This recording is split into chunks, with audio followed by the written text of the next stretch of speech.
My name is Angel Graham, and I'm a child and family therapist with Pathstone Mental Health. Today we're going to talk about the questions that often go through children's minds when it comes to death and grief. We frequently, as therapists, refer to these as the 4 C's. And the reasoning behind that is each of the questions has a C in them. So the first one is, did I cause it? Now, in terms of, I'm going to be honest with what's going on in the world right now with COVID-19. Obviously, no single person caused COVID-19, and it's important that we assure children of that. With regards to your typical diagnosis, whether that be cancer or ALS, it's important that children realize that they did not cause their loved one's diagnosis. I have a case example that I can provide that sort of illustrates my point. A little girl I worked with a while back, her mother succumbed to lung cancer, and in typical parenting fashion, this mom would, on occasion, raise her voice at her daughter to clean her room. So the daughter actually associated mom yelling with the cancer diagnosis. Now, we as adults know that the two are correlated, but what I had to do in session with the little girl was really get her to understand that piece of the puzzle. The next one is, can I catch it? Now, kids worry because if you're going to visit a loved one and they have a diagnosis similar to cancer, that is it okay if I hug mom or kiss her?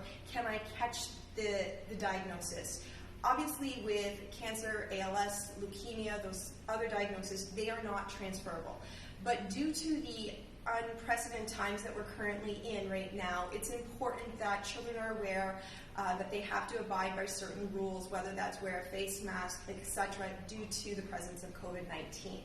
The third one is, can I cure it? That's that magical thinking that children often engage in, and even us as adults, we would love to wave a wand and make everything better. But the reality is, the only ones that can treat cancer diagnosis, etc., would be physicians and their scientific treatments that those would receive, as well as in terms of COVID-19, even myself as a parent, I've explained to my little guy that right now scientists all around the world are working to strive towards finding a vaccine such that there will be a cure.